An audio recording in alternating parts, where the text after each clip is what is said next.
Seguimos en Habla Capital.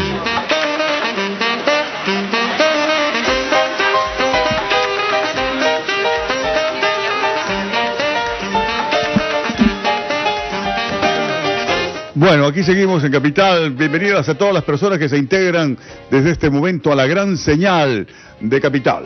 Muy bien, con tanta trifulca, tanta discusión, ¿no es cierto? Hemos estado, o tal vez un poco descuidados respecto a la cantidad de extranjeros que siguen ingresando a nuestro país, en especial el sector de los hermanos venezolanos, del pueblo venezolano, ¿verdad? Siguen entrando. Las cifras ya señalan que han superado los 600.000 venezolanos que están en diferentes puntos del país. El mayor porcentaje se encontraría en Lima, y hay un porcentaje menor, ¿no es cierto?, no menos importante, en Trujillo, según señalan las autoridades. Pero no hay un censo oficial, digamos, una información oficial que nosotros podemos divulgar con mucha claridad. Seguramente se va a levantar información para ubicar a los venezolanos que han constituido familias en diferentes regiones del país. Yo tengo conocimiento que en Arequipa, que en Moquegua, en Tacna, en el Cusco también, pero más en Trujillo he notado la presencia de venezolanos, de señores y señoras que tienen, jóvenes que tienen numerosos problemas que ya conocemos, ¿no es cierto? Este recuerdo tan reflexivo, a veces tan controversial, de la presencia de venezolanos en nuestra patria, desde un comienzo, cuando un candidato dijo nos van a quitar la chamba a los peruanos, están los venezolanos aquí, vienen al Perú para quedarse hasta el 2021 y van a votar por determinado personaje que los respalde, etcétera, etcétera. Una serie de hipótesis que eran propias, digamos, de una campaña electoral, ¿no es cierto? Y luego se confirmó, se desmintió la información, pero la verdad que ya están entre nosotros. No son extraterrestres. Dicen que los extraterrestres están entre nosotros. Si viéramos un programa de Anthony Choi, y Anthony Choi lo ha dicho, el conductor y productor de Viaje a otra dimensión. Es que en realidad estamos en la vida real. Los venezolanos ya están con nosotros, los vemos en cada esquina, y son más de 600.000. Pero ¿por qué reitero esta conversa que lo hemos hecho en varias oportunidades con expertos, con técnicos? ¿Por qué recuerdo esto? Muy simple, porque hoy estamos hablando del Pacto Mundial sobre Migración, ¿no es cierto? Y por qué es importante que se ratifique. Todo el mundo dice, es muy importante que se ratifique el Pacto Mundial sobre Migración. Hoy es el Día Internacional del Migrante. Esta celebración declarada por la Asamblea en 1999, si mal no recuerdo, busca reconocer la gran contribución, a menudo ignorada, incomprendida, dicen, que millones de migrantes hacen la economía y al desarrollo de los países en todo el mundo. Según datos de la ONU, se calcula que más de 250 millones de migrantes, más del 3% de la población mundial, viven y trabajan en un país que no es el de su nacimiento. Pero, ¿qué es el Pacto Mundial sobre Migración? ¿Será importante ratificar, suscribir este pacto? Queremos apelar al conocimiento de Miguel Ángel Rodríguez Mackey, nuestro analista internacional, nuestro colega, que siempre nos da algunos mensajes. Como buen docente nos explica con detalle, clarísimo y simple, qué significa esto. Miguel Ángel, muy buenos días, bienvenido aquí a tu casa, a Capital. Fuerte abrazo. Jesús Miguel, muy buenos días contigo y con todos los amigos de Radio Capital. A ver, ¿qué cosa es el Pacto Mundial sobre Migración, Miguel Ángel? Yo te agradezco la oportunidad, Jesús Miguel, porque desde que fue firmado el pasado 10 de diciembre en Marrakech, en Marruecos, hay una notoria, ostensible confusión y desconocimiento que a mi juicio son subsanables por parte de la comunidad internacional. En primer lugar, Jesús Miguel, fíjate, este pacto sobre el tema migratorio, fíjate, no es un tratado, ¿ya? Si esto significa que si no es un tratado, es decir, si no es una norma jurídica internacional, si no es un instrumento que vincula a los estados, por tanto, no es obligatorio, no tiene ratio vinculante, tanto así, Jesús Miguel, que no se firma. Y como no se firma, tampoco hay ratificación, ni por Congreso ni por nada. La naturaleza del pacto migratorio es una declaración de compromisos no vinculantes, no obligatorios, que llaman la atención de los países, de los estados. Lo han firmado más de 150 de los 193 que hay en el planeta Tierra, para coadyuvar a un mejor tratamiento de los migrantes, que son 258 millones a la fecha, que se movilizan por el mundo entero, y que dice uno de los compromisos, Jesús Miguel, en nada interfiere con las políticas migratorias de los estados. Lo que pasa es que el pacto lo que busca es asumir que la migración es un derecho humano. La gente migra por guerras como Siria, por un estado de necesidad, por la violencia extrema como en Centroamérica, o por mejorar la calidad de vida de la gente como pasó en el Perú en los 80. Entonces, la vida misma internacional, al ver que el migrante sufre, es dolido, es vulnerable, Jesús Miguel, busca que haya conductas de los estados, compromisos. Pero esos compromisos no son obligacionales, tanto así que este pacto, que comenzó a trabajarse en el mes de julio de este año, no ha interferido para nada con la política migratoria peruana sobre los venezolanos, que, como sabes, fue correctiva en el mes de octubre, pidiendo pasaporte para ingresar al Perú, regulando su ingreso, y no es incompatible. Pero esto es lo más extraordinario.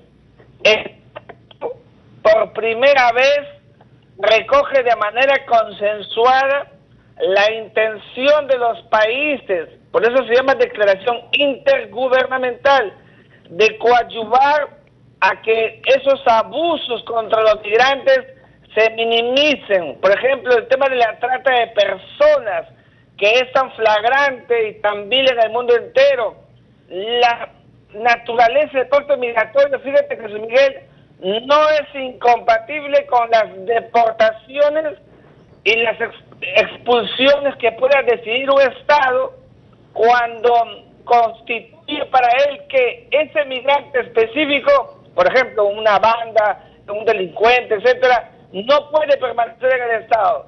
Es decir, en resumen, el pacto es una novísima iniciativa trabajada arduamente a las Naciones Unidas, que no colisione con la soberanía del Estado. Nunca, pues, un instrumento de carácter no vinculante, no obligatorio, puede interferir en la soberanía del Estado. No va a haber ratificaciones, no ha habido ni siquiera firmas. Es como, acuérdate, como la agenda del 2030, un compromiso de los estados en este sistema internacional. Bueno, qué interesante, ¿no? Interesante conocer estas novedades que se vienen, por cierto, en beneficio de tanta gente que está por todas partes del mundo, porque no consigue, digamos, realizarse en su país de origen. En el Perú, ¿cómo observas tú el futuro, digamos, precisamente de estas personas que vienen a visitarnos y quedarse un buen tiempo o para siempre? Bueno, lo hemos dicho en las cabinas de Radio Capital, Jesús Miguel. Yo creo que en el caso específico, por ejemplo, de los venezolanos, para ellos su permanencia en el Perú tiene carácter perentoria, temporal, tienen un permiso temporal de permanencia. Mientras ellos pasan, tiene que haber una política interna para agendar su mejor permanencia. Estoy persuadido que los venezolanos en el Perú, cuando termine la dictadura, el chavismo de Nicolás Maduro, cuando haya mejores circunstancias, van a volver a su país. Pero me pego a los informes de la ONU, Jesús Miguel, que dicen que siempre todo proceso migratorio genera un impacto al final positivo, porque recrea sinergias de las experiencias que enriquecen a las relaciones humanas. Todo esto que te digo es independiente de las férreas políticas que pueda adoptar un país, como es el caso del Perú, que solamente estuvo pidiendo cédula de identidad carnet de identidad para ingresar al país, y que al ver que venía una vorágine, una oleada de venezolanos, comenzamos a pedir pasaporte. Eso se llama regulación, y ese nivel de regulación ni la ONU, ni el pacto, ni nada puede contra ello, porque es soberanía del Estado. De manera que ahí está el día de hoy, como muy bien has dicho, es el aniversario del Día Internacional del Migrante. Las Naciones Unidas ya califica la migración como uno de los grandes procesos que se producen en el mundo entero por la volatilidad internacional, porque hay evidentemente violencia estructural en el mundo, las movilizaciones son cada vez mayores y más dinámicas, y esa realidad que no había antes debe pues ser contemplada por la comunidad internacional, regulando, siempre regulando, como desde la Paz de Westfalia de 1648, que privilegió la calidad soberana del Estado, que por supuesto es innegociable. Miguel Ángel, en el mundo hay muchísimos chinos que están en diferentes países, ciudadanos chinos. Aquí los vemos en el Perú, hay cualquier cantidad de chifas, en Canadá, en Brasil, etcétera, etcétera. Yo no sé si se han escapado del régimen chino, pero la gente cree eso, que los chinos se escapan de China porque no les dejan tener más de un hijo, no sé cuánto, que esto, que el otro, pero los chinos vienen acá, ponen sus chifas y tienen éxito, de verdad. ¿Podrías hacer un comentario sobre el particular, sobre estos inmigrantes, por favor, si fueras tan amable, después de la pausa? ¿Te parece? Claro que sí. Ok, claro que sí. ok. 8:13, un pequeño comentario sobre los chinos, el chino de la esquina, el chino del chifa, y ya viene Miguel Ángel. Una pausa.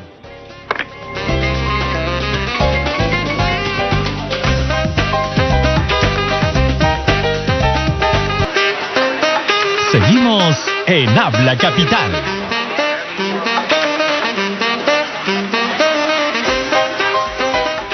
La verdad, cuando uno ve unas experiencias como estas en el mundo, mira los cables internacionales, las imágenes en la televisión, como una cadena de personas están caminando por las carreteras y abandonan sus países, ¿no es cierto?, con la esperanza de mejorar su calidad de vida para él y para su familia. Pero a veces van con los niños, van como un montón de gente.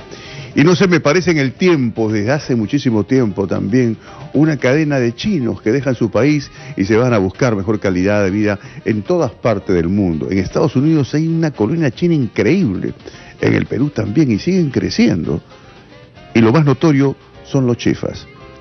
¿Cuál es la diferencia entre estos migrantes, entre esta gente que abandona su país, que viene aquí al Perú, ¿no es cierto?, con las características políticas que todos conocemos, ¿ah?, de una China continental, ¿no es cierto?, una China nacionalista, una China de Taiwán, ¿no?, ¿ya?, y una China de Pekín. ¿Cuál es la diferencia? Que están aquí entre nosotros hace muchísimo tiempo y nadie dijo absolutamente nada cuando recién llegaron. Nadie dijo nada, que me quitaban la chamba, nada, exactamente, ¿verdad? Entonces, Miguel Ángel Mackay, catedrático, ¿no es cierto?, catedrático, columnista de diferentes publicaciones, analista internacional, está con nosotros en el otro lado de la línea. Miguel Ángel, la pregunta está hecha, adelante por favor. Muchas gracias, Jesús Miguel. Mientras hablabas me acordaba de la primera migración importante del siglo XIX que fue para el Perú, la llegada de los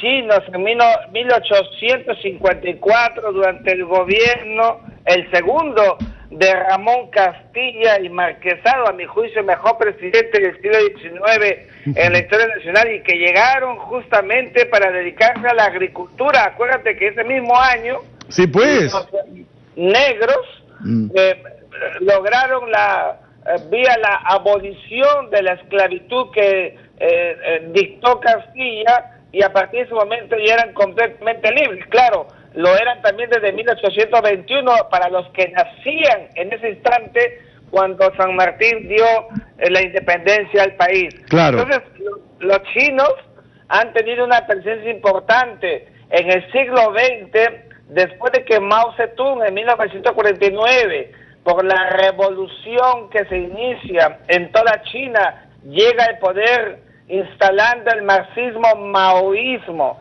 y luego una China, como muy bien has dicho, que sigue manteniendo incólume. China es un país marxista, es un país comunista, nadie puede negarlo, que tiene una economía capitalista que fue desarrollada luego de Mao por Deng Xiaoping, este gran gurú visionario del Estado chino, y que ha mantenido a China en esa mirada internacional del desarrollo, tanto así que en 1970 ya la China es incorporada en el Consejo de Seguridad de la ONU, sacan a Taiwán, la China pequeña, la que está al frente a la isla, la que se resistía al marxismo, que luego tuvo el apoyo capitalista de Estados Unidos durante la famosa Guerra Fría, entre los enfrentamientos ideológicos marxistas y capitalistas de uno y de otro lado. Esa China prospera, se empodera, y como sabes, el día de hoy ya es prácticamente la segunda y cuasi primera potencia del planeta. Ha iniciado un comercio internacional extraordinario, se enfrenta a Estados Unidos por la denominada guerra comercial, y en ese proceso los chinos salen de su país. Es verdad, como tú muy bien dices, salen porque la política de los chinos es expansiva, pero también salen porque en la China no hay democracia, hay que decirlo como corresponde. La China hacia adentro todavía tiene niveles esclavistas, pero es una China que ha empoderado su proceso internacional, donde ya dejaron de tener solamente un hijo, ahora pueden tener hasta 2 hijos. Así es. Las familias, y están por el mundo entero diseminados, expandiendo la cultura china, que como muy bien dices, están llevando, y claro, en nuestro país son los que comen el chifa, que a todos nos encanta de todos los... Miguel Ángel Mackay, un fuerte abrazo, que te vaya muy bien. ¿Cuándo nos vemos en vivo y en directo?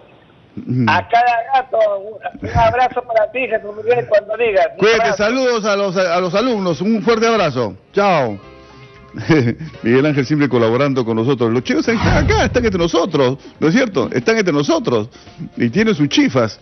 Un montón de chifas, lo más notorio, pero también son comerciantes, ya son importadores, exportadores, etcétera, etcétera. Así que no hay que mirar con mucho recodo así el tema de los venezolanos. Hay que controlar, sí, por cierto, hay que controlar, ¿no es cierto? Que no entre cualquier persona, pero ya se está controlando. Pero hablando de esta gigantesca operación de caminantes por las carreteras que abandonan su país,